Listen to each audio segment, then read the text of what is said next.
So hello dear student, this is lecture 2 of chapter 6 electromagnetic induction. आज के topic में हम पढ़ेंगे लेंज लॉ के बारे में और मोशन ईएमएफ के बारे में। तो चलिए स्टार्ट करते हैं। एडी बना लीजिए लेंज लॉ। लेंज लॉ तो बेसिकली लेंज लॉ क्या करता है, हमें डायरेक्शन प्रोवाइड कराता है किसकी, करंट की। कोई भी सर्किट है, सर्किट के अंदर करंट की क्या डायरेक्शन होगी, जो करंट इंड्यूस हो रहा है, तो ये कौन बताएगा हमें, Lenz law. According to this law, the direction of induced current is such that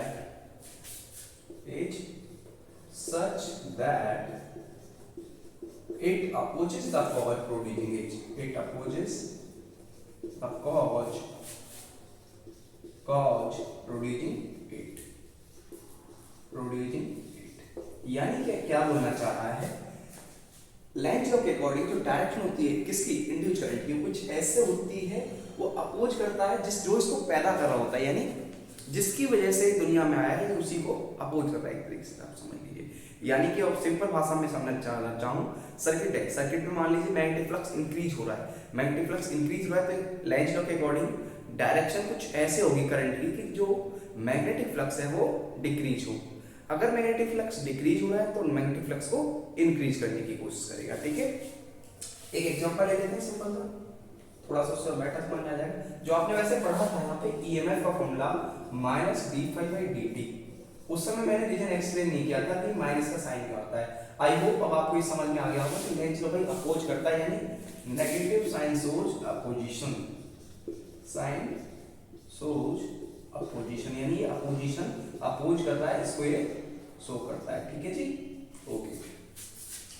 example क्या है, मान लीजिए ये कॉइल है, इससे गैल्वेनोमीटर कनेक्टेड है, ठीक है, ये बार मैग्नेट है, नॉर्थ पोल साउथ पोल, और इस बार मैग्नेट को मैं इसकी तरफ लेके आ रहा हूं। बताइए, तो इसमें ऑब्वियस है बार मैग्नेट है, मैग्नेटिक फील्ड होगी, मैग्नेटिक फील्ड चेंज होगी, मैग्नेटिक फ्लक्स चेंज होगा, करंट इंड्यूस होगा। तो करंट किधर इंड्यूस होगा, देखो लेंज लॉ के अकॉर्डिंग ये इसको अपोज करना चाहिए। इधर देखो मैग्नेटिक इधर आएगी, मैग्नेटिक फ्लक्स इंक्रीज होता हुआ जाएगा। भाई मान लीजिए ये बार मैग्नेट है, ये इधर आ रही है, ये नॉर्थ पोल है, ये साउथ पोल है, तो मैग्नेटिक फ्लक्स जैसे जैसे पास में लाएंगे क्या होगा, इंक्रीज होगा। तो ये क्या चाहेगा, मैग्नेटिक फ्लक्स को डिक्रीज करना। मैग्नेटिक फ्लक्स डिक्रीज कब होगा, यानी इसको दूर भेजेंगे तभी डिक्रीज होगा। तो यानी ये मैग्नेट रिपेयर होनी चाहिए, यानी कि यहाँ पे अगर बात करें यहाँ पे, तो यहाँ पे नॉर्थ पोल आ जाना चाहिए। यहाँ पे नॉर्थ पोल कब आएगा, नॉर्थ पोल आप समझ रहे हो, यहाँ पे नॉर्थ पोल तब आएगा जब करंट जो है तब वो एंटी क्लॉकवाइज डायरेक्शन में फ्लो होगा। तो जो करंट की डायरेक्शन है वो क्या होगी, एंटी क्लॉकवाइज। सिमिलरली यहाँ पे दूसरा एग्जांपल भी बन सकता है इस तरीके का ही। मान लीजिए एक और कॉइल है, गैल्वेनोमीटर कनेक्टेड है,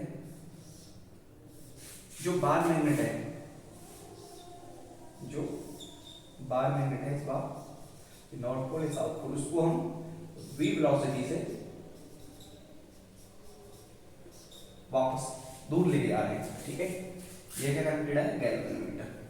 तो बताइए तो क्या होगा, तो देखिए इस केस में क्या होगा, मैग्नेटिक फ्लक्स डिक्रीज होगा जैसे जैसे दूर जाएगी, तो यानी ये चाहेगा इसको अट्रैक्ट करे, यानी दूर ना जाए, मैग्नेटिक फ्लक्स कम ना हो। ठीक है, लेंज अब उल्टा चाहता है, मतलब अगर कोई चीज घट रही है तो उसको बढ़ाएगा, कोई चीज बढ़ रही है तो उसको घटाएगा।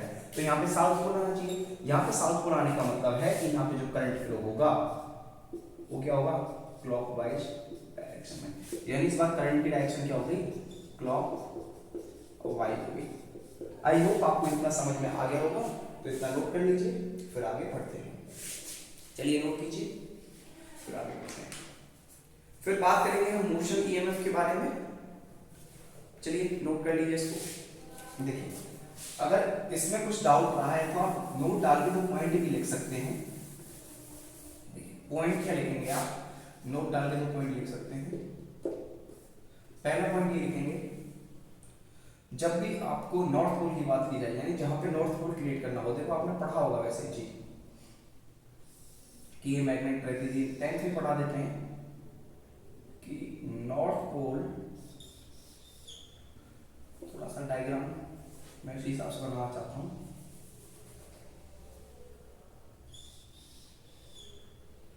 ये कुछ इस तरीके से नॉर्थ पोल बना रहता था, यानी नॉर्थ पोल ये डायरेक्शन को रिड्यूस करा दिखा रहा है कि भाई डायरेक्शन करंट कुछ ऐसे होती, तब भी नॉर्थ पोल की बात की जाती है। दूसरा पॉइंट था साउथ पोल वाला।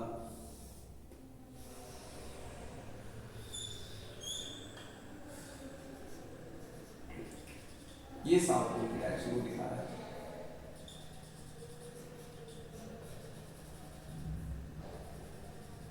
यानी साउथ पोल कुछ ऐसे फ्लो होगा और नॉर्थ पोल में कुछ ऐसे। तो यहाँ से अलग दिख रहा है कि भाई जहाँ पे नॉर्थ पोल क्रिएट करना होता है वहाँ पे एंटी क्लॉकवाइज करंट फ्लो होता है, साउथ पोल जहाँ क्रिएट करना होता है वहाँ पे क्लॉकवाइज। यहाँ पे क्या दिखा रहा है, करंट की डायरेक्शन एंटी क्लॉकवाइज और यहाँ पे क्लॉकवाइज। ये पॉइंट आप नोट डाल के लिख सकते हैं, याद रख सकते हैं इस चीज को डायरेक्टली। सॉरी, ये क्वेश्चंस में आपको डायरेक्टली काम आ जाएगा। आई होप आपने इतना नोट कर लिया होगा। अब बात करते हैं मोशनल ईएमएफ के बारे में। चलिए,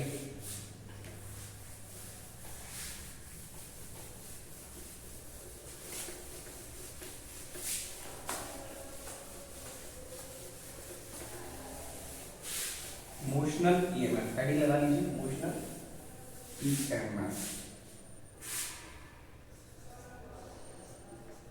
मोशनल ईएमएफ।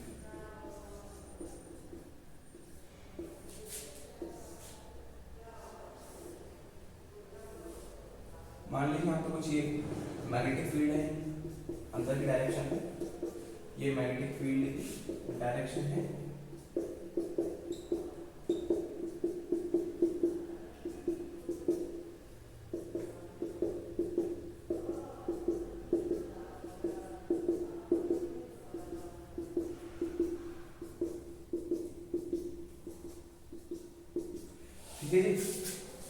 इस आर्म को मान लीजिए मैं नाम दे देता हूं पी क्यू। क्या नाम दे देता हूं, पी क्यू। इस आर्म को मैंने पी और क्यू नाम दे दिया। और जो ये आर्म है ये क्या है, फिक्स्ड आर्म है, यानी ये मूव नहीं कर सकती है। इस आर्म को नाम दिया क्या, पी क्यू, और ये क्या है, फिक्स्ड आर्म है। इस आर्म की अगर लेंथ की बात करें, लेंथ मान लीजिए इस आर्म की मैं एल ले लेता हूं, ठीक है। फिक्स्ड आर्म है, आर्म की लेंथ एल है, ठीक है जी। और यहां पे एक और आर्म है,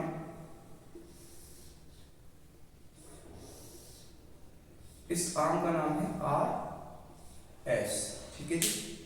इस आर्म का नाम क्या है, आर एस। और ये क्या है, मूवेबल आर्म है, मूवेबल आर्म है। तो थोड़ी देर बाद मैंने क्या देखा, मैं इस आर्म को मूव करा के इधर ले आया, तो कुछ पोजीशन इसकी आर्म की फिर थोड़ी देर बाद ये थी, ठीक है जी। अब मान लीजिए वो कुछ dx डिस्टेंस या x डिस्टेंस यहाँ से दूर थी, ठीक है। यहाँ से dx क्या x ही मान लीजिए, क्योंकि dx तो ज्यादा ही छोटा हो जाएगा, ठीक है। तो यहाँ से फिक्स आर्म से ये कुछ x डिस्टेंस दूर थी पोजीशन से। तो आपको क्या निकालना है, फ्लक्स निकालना है। क्या निकालना है, फ्लक्स। कैलकुलेट करिए। सॉरी, देखिए फ्लक्स का फॉर्मूला क्या होता है, BA cos थीटा, और जो ईएमएफ इंड्यूस होता है उसका माइनस ऑफ d∅dt। यानी पहले आप फ्लक्स निकालेंगे तब जाके आपको ईएमएफ पता लगेगा। देखो ईएमएफ तो इंड्यूस होगा इसमें, क्योंकि कॉइल को मैग्नेटिक फील्ड के अंदर मूव किया जा रहा है, मैग्नेटिक फ्लक्स बदलेगा तो ईएमएफ इंड्यूस होगा। यस और नो, बिल्कुल इंड्यूस होगा। बट यहाँ पे फ्लक्स की अगर बात करें तो cos थीटा क्या है, 0 है। cos थीटा क्या है, 0 डिग्री। cos 0 की वैल्यू क्या होती है 1, तो यानी फ्लक्स हो गया, फ्लक्स केवल BA हो जाएगा। फ्लक्स क्या हो गया, BA। अब ईएमएफ में आप फ्लक्स अगर पुट करते हैं तो क्या हो जाएगा, E is equal to minus of d/dt of BA, कुछ ऐसा ही होगा भाई। अब यहां से आप क्या है, एरिया, एरिया क्या होगा, लेंथ, और ये डिस्टेंस x, तो ईएमएफ हो जाएगा minus of d/dt of B and x, ठीक है जी। कुछ ऐसे ही हो जाएगा B L। देखो मैग्नेटिक फील्ड क्या है, कांस्टेंट है, और जो लेंथ है ये भी क्या है, फिक्स है। तो कांस्टेंट क्वांटिटी बाहर आ जाती है, तो ईएमएफ में क्या होगा, माइनस ऑफ BL, और ये क्या बचेगा, केवल dx/dt बचेगा। यस और dx/dt बचेगा। देखो अभी बात करते हैं dx by dt क्या होगा। dx by dt सभी को पता है वेलोसिटी होती है, लेकिन माइनस v के इक्वल होगा। माइनस v के इक्वल क्यों होगा, क्योंकि ये क्या हो रहा है, जो ये डिस्टेंस है डिक्रीज होती जा रही है, ये की डिस्टेंस क्या है, डिक्रीज होती जा रही है, ठीक है। तो इसी वजह से हम क्या लेंगे, इसे नेगेटिव लेंगे। इसमें आप चाहें तो रीजन भी लिख सकते हैं, बिकॉज या देयरफॉर, कुछ भी लिख लीजिए यार, x is decreasing, x is decreasing, x decrease हो रहा है, इस वजह से dx by dt minus v दिया है। यानी ईएमएफ यहां से क्या हो जाएगा, minus bl into minus b, यानी e is equal to bvl। EMF का फॉर्मूला आ गया आपके पास bvl, जब किसी आप कंडक्टर को मूव कराते हैं। बट यहाँ पे एक चीज नोट करके लिख लेंगे, नोट करके क्या लिखेंगे, जिसमें क्या होता है, जो E is equal to bvl formula हमने ड्राइव किया है यहाँ पे, जो b, v और l है वो म्यूचुअली परपेंडिकुलर होती है दूसरे की। तो नोट डाल के लिख लेंगे, in this b, v and l are mutually perpendicular to each other, mutually perpendicular to each other, यानी कुछ इस तरीके से रहते हैं, तीनों क्या है, एक दूसरे के mutually perpendicular है। दूसरा पॉइंट इसमें ये भी लिख सकते हैं आप, this EMF induced a due to motion of the coil, this induced EMF, this induced EMF is due to motion of the coil, motion of the coil, therefore it is called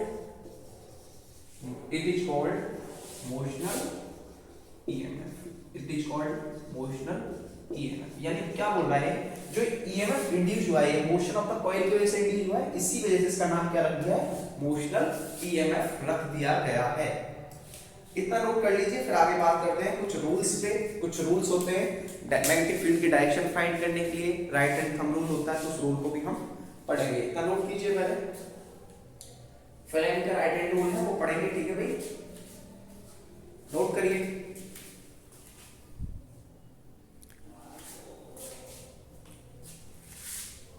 चलिए note कर लिया होगा आप लोगों ने।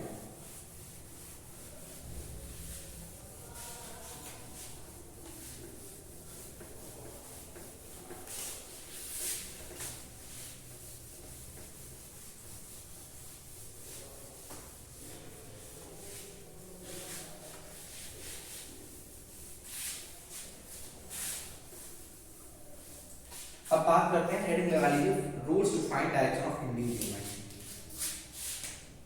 भाई rules to find direction of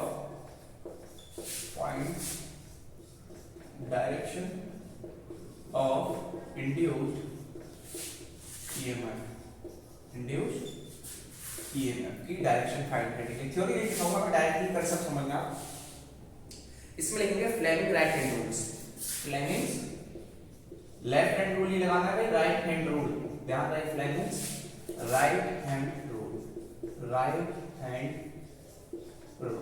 Fleming के right hand rule में हम बेसिकली करते क्या है, जो आपकी फोर फिंगर होती है, फोर फिंगर जो होती है आपकी, उसको आपको मैग्नेटिक फील्ड की डायरेक्शन में करना होता है, मैग्नेटिक फील्ड की डायरेक्शन में करना होता है, ठीक है। उसके बाद जो आपका थंब होता है, क्या होता है, थंब, जो थंब होता है उसको आपको direction of motion of rod, यानी जिधर रॉड मोशन कर रही थी उस मोशन की डायरेक्शन में करना होगा। भाई जिधर अपना जो मूवेबल आर्म था वो मूवमेंट कर रहे थे, जिधर मोशन हो रहा था उस की तरफ आपको थंब को करना है। और जो फिर आपकी जो मिडिल फिंगर होगी, जो मिडिल फिंगर होगी वो आपको करंट की डायरेक्शन प्रोवाइड करा देगी। देखिए कैसे, अभी वाला जो केस लिया था इक्वल टू वीवन जब हमने ड्राइव करा था, ये बोल रहा है जो ये फोर फिंगर है ये मैग्नेटिक फील्ड की डायरेक्शन में, यानी मैग्नेटिक फील्ड अंदर थी, ठीक है जी।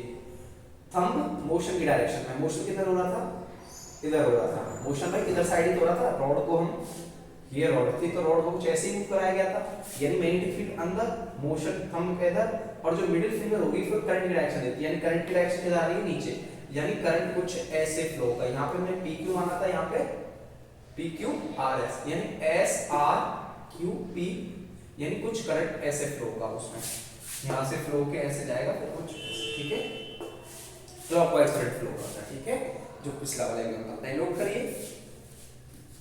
अच्छा, आपने भी E इक्वल टू BVL पढ़ा, क्या पढ़ा? E equal to BVL। अगर यहाँ से आपको I निकालना पड़े तो I क्या होता है? E बाई R होता है ना, तो आप यहाँ से I भी निकाल सकते हैं, कैसे? तो यहाँ से I हो जाएगा BVL बाई R, ठीक है, ये फॉर्मूला आप याद रख सकते हैं। अच्छा, फोर्स के लिए भी आपने एक फॉर्मूला पढ़ा था, फोर्स ऑन ए कंडक्टर, ये आपने पढ़ा था मूविंग चार्ज एंड मैग्नेटिज्म में।